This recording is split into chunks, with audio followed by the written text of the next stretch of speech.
Jérôme Azé, bonjour. Bonjour. Vous êtes directeur de l'IUT de Béziers et on voit à côté de vous le Roll-Up, le Festival du Fantastique de Béziers. C'est la 5e édition déjà. Tout à fait.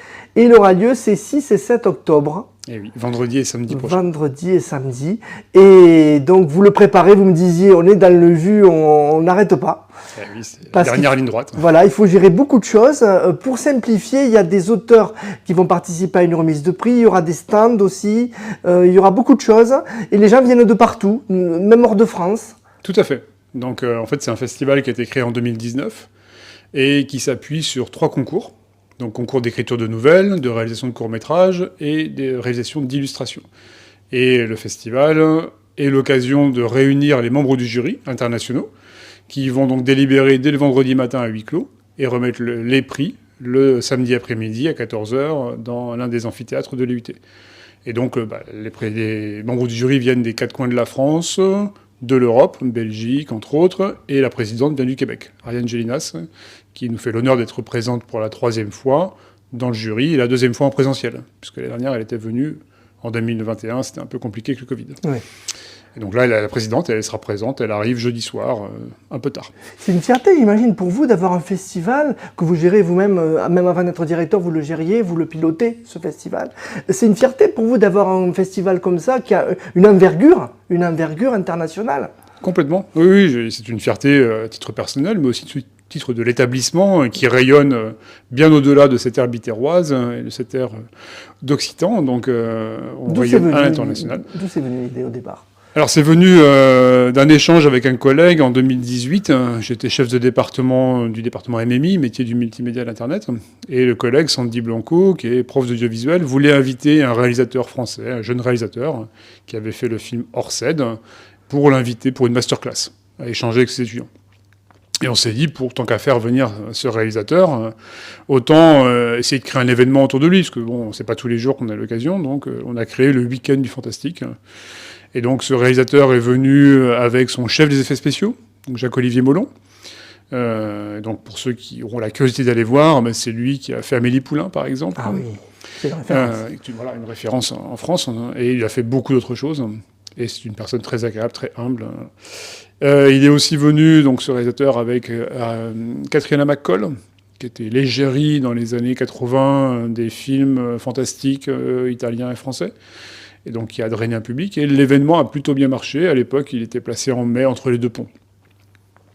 Et donc tout le monde nous a incités à continuer. On avait fait les concours, mais on avait peu communiqué forcément pour la première édition. Et dès la 2e édition, on a reçu plus de 300 soumissions internationales sur les 3 concours. Là, cette année, on a 326 courts-métrages, 102 nouvelles, 39 illustrations. Et depuis maintenant 4 ans, on récompense quasiment systématiquement au moins un étranger, voire 2, sur les concours. Donc l'année dernière, le lauréat était espagnol pour les courts-métrages, je crois suisse pour les nouvelles, etc. Et donc c'est vraiment, ça rayonne. Parce que j'imagine que c'est pas commun qu'un festival fantastique soit porté par une IUT. C'est même plutôt, je crois, assez inédit. Assez inédit, oui. On est d'accord. Et donc, qui fasse référence aussi au niveau. Il commence, je pense, à s'installer, malgré les difficultés inhérentes au Covid depuis, notamment l'édition 2020 et 2021. Ça a freiné beaucoup les choses. Ça a complexifié la communication, mais malgré tout, on a senti qu'il y avait quelque chose. En 2020, à la remise des prix, nous étions au Théâtre des Franciscains. Remise des prix décalés, festival annulé en juin, remise des prix décalés en octobre, et nous avons joué à guichet fermé. C'est-à-dire on a refusé des gens qui ne pouvaient pas le faire rentrer, parce qu'il y avait donc des contraintes sur la salle, un espacement d'une place sur 2, etc. Et donc on s'est dit, il se passe quelque chose, donc on a continué. En 2021, on a fait un gros événement sur une semaine complète au mois de juin. Malheureusement, c'était de nouveau Covid. Et en 2022, on l'a placé en septembre pour essayer d'attirer un peu plus en octobre en l'occurrence, comme ici, le premier week-end d'octobre, pour attirer nos étudiants, les étudiants, et faire connaître cet événement au plus grand nombre. Donc il est ouvert à tous et à toutes. Mais c'est un événement aussi pédagogique pour les étudiants. C'est un événement pédagogique. C'est un outil pédagogique. Tout à fait. Et comment ils s'investissent, les étudiants, dans ce projet, dans ce festival ? Là, alors ils s'investissent déjà depuis longtemps. Donc c'est un événement pour ce festival, on a commencé à travailler dessus il y a 1 an et demi, à peu près. Donc typiquement, avoir une présidente internationale, ça veut dire bloquer son agenda très tôt. Donc dès mars... C'est les étudiants qui se chargent de... Non, c'est nous. Non. C'est nous. Les étudiants ont un rôle assez important dans le festival, je vais y revenir, mais voilà, pouvoir avoir un président international, ça veut dire bloquer son agenda tôt. Et donc les étudiants, depuis maintenant déjà l'édition précédente où ils étaient dans le staff, et cette nouvelle édition où ils sont encore dans le staff, je sors d'une réunion avec 40 étudiants qui sont impliqués dans le staff pour vendredi et samedi, ils ont proposé des activités. Donc typiquement, il y a un rallye qui va se mettre en place pendant le festival. C'est eux qui ont entièrement piloté ce rallye pour découvrir au travers d'activités ludiques le festival. Ils vont piloter un pôle jeu. La médiathèque vient faire son activité jeu du samedi matin à l'IUT. C'est la première fois que la médiathèque sort des murs et donc va faire l'activité ici. Et ça va être copiloté par les étudiants. La première fois que vous travaillez à la médiathèque? C'est pas la première fois, mais c'est la première fois qu'elle vient chez nous. Avant, c'est nous qui allions chez eux. Ce qui est assez différent. Elle n'est pas loin. Hein. Elle n'est pas loin, mais symboliquement, il se passe quelque chose. Et ça se passe dans l'IUT, c'est quand même géographiquement plus simple pour nous. Et en termes d'image de marque aussi, on nous fait confiance pour pouvoir organiser tout ça. Les étudiants vont faire tout ce qui est accueil du public, donc tout ce qui va être vente, des produits dérivés. Donc voilà, on va la montrer, en avant-première, je vous en prie. Tous les ans, on édite un mug. Donc ce mug sera à la vente au prix de 5 €, je crois, si je ne m'abuse. Et en avant-première, vous pouvez découvrir aussi la couverture du recueil, donc qui contient les 14 nouvelles finalistes. Ah, il est tout frais, personne ne l'a. Il sort des cartons, donc 1000 exemplaires. Oui. Donc tous les ans, depuis 2019, les nouvelles finalistes sont éditées dans un recueil, tiré à 1000 exemplaires, et vendu au prix de fabrication, donc 5 €. Oui, vous n'avez pas de bénéfice dessus. Non, aucun bénéfice. Il faudrait vendre les 1000 exemplaires pour pouvoir solder le coût de fabrication. Oui. Et chaque nouvelle est illustrée par un des membres du jury, de manière originale. C'est-à-dire qu'on donne la nouvelle à lire aux membres du jury et ils créent l'illustration. Rien que pour le livre. Rien que pour le recueil, tout à fait. Donc les étudiants vont être fortement impliqués dans l'accueil, dans la logistique, la mise en place, montage, démontage. Donc c'est gérer un événement. On peut considérer que c'est un peu loin des préoccupations pédagogiques des étudiants, mais c'est tout ce qui va être relationnel, gestion de projet, se projeter dans un calendrier avec des dates importantes. Ouais, donc, c'est de la mise en pratique. Exactement. Du relationnel, etc. Donc c'est un événement qui... Alors les grandes dates clés, peut-être, je pense qu'il est vraiment clé du festival. Oui. Donc la partie publique va commencer vendredi soir à partir de 18h, 17h30 même, déambulation de la compagnie Souka, qui va déambuler, donc compagnie de cirque de rue avec 12 artistes, qui étaient déjà venus au festival l'année dernière et sur une édition précédente. Et donc ils vont faire une déambulation à 17h30, une autre déambulation à 18h30 et un spectacle statique à partir de 20h, 20h30. En fonction de l'éclairage urbain, puisque c'est un spectacle son et lumière, donc il y a besoin d'avoir un minimum de lumière pour le coup.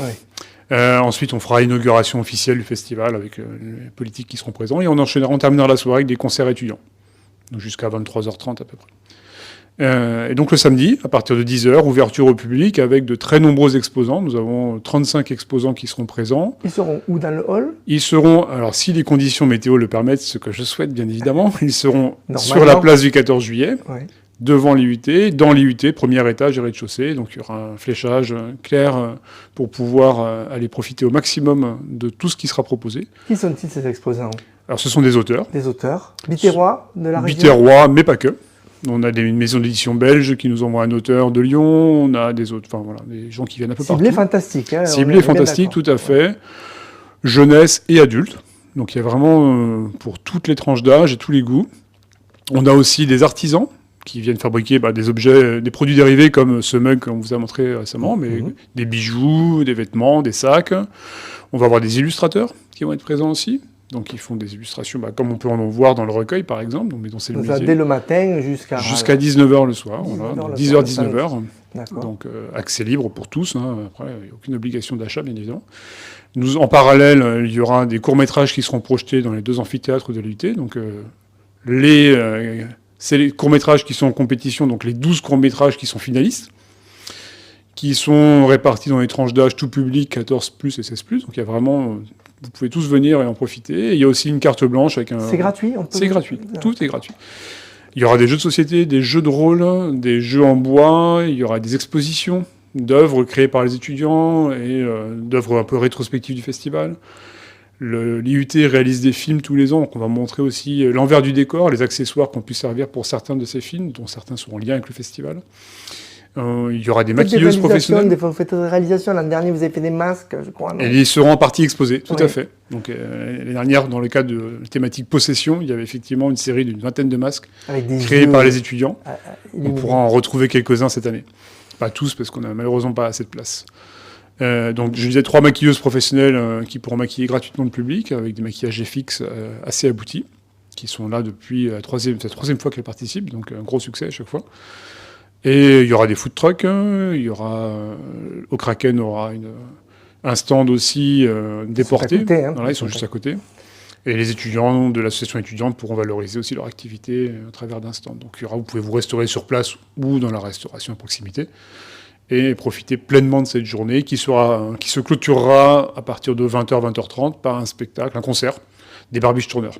Ça, on est le samedi là. On est le samedi, Et la 7 remise des octobre. prix aura lieu à... Elle a lieu à 14h. À 14h, voilà. Tout à fait, le samedi après-midi, dans un des amphithéâtres, l'Amphilinus, Dorval. Ce sera clairement affiché. Donc c'est 2 grosses journées, vraiment l'une jusqu'à 23h, l'autre jusqu'à 19h. Jusqu'à minuit. Jusqu'à minuit. Jusqu'à minuit, parce qu'on a le samedi jusqu'à minuit, parce qu'on termine avec un concert des Barbiche Tourneurs. Ah d'accord. Et donc oui, la remise des prix à 14h, qui sera suivie de l'avant-première mondiale du film Petite Poule Rousse, tourné au Québec, en présence d'une partie de l'équipe, dont Ariane Gélénas, actrice principale, mais aussi les techniciens et les auteurs qui seront présents. Et à 17h, il y aura une lecture comptée par Ludivine Enoch, donc une professionnelle qui fera une lecture comptée à l'UT. Et dans le cadre de cette journée, on mettra en place une tombola numérique, pilotée par les étudiants. Donc dans le cadre du parcours objet connecté, ils ont fait quelque chose qui permettra à chaque visiteur, gratuitement, d'avoir un petit badge muni d'une puce RFID. Et au fur et à mesure de ces achats chez les exposants, il recevra des jetons qu'il pourra in fine qui permettra de participer à la tombola. Et il y a des lots d'un montant, le premier lot à plus de 130 € à peu près, donc environ 130 €. Donc des lots remis par les exposants ou par les UT, donc des livres, des objets de décoration, des mugs, enfin voilà, un tas de choses que vous pouvez gagner pendant ce festival.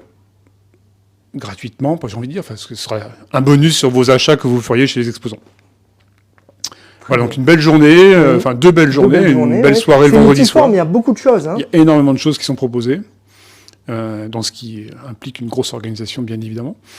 Donc, vous verrez sur la place. C'est très pédagogique pour vous, pour les étudiants, c'est très pratique et j'imagine que c'est inédit pour eux. Oui, voilà. Tout à fait. Donc les nouveaux arrivants ne savent pas forcément à quoi s'attendre, mais ceux qui l'ont déjà vécu se sont très très vite réimpliqués dans les staffs. Les 3 années sont impliqués du coup. Les 3 années sont impliquées, tous les départements sont impliqués. Le vendredi après-midi, on fait un accueil pour des classes de lycée, qui est dédié, qui n'est pas ouvert au public, mais pour leur faire découvrir un peu l'envers du décor, leur faire rencontrer les auteurs qui seront dans le jury, qui auront terminé de délibérer. Donc il y aura des ateliers, un atelier écriture de nouvelles avec les auteurs nationaux et internationaux qui sont présents, un atelier infographie, on va les initier au motion design pendant 2 heures, et un atelier audiovisuel, ils vont réaliser un très court métrage pendant 2 heures aussi.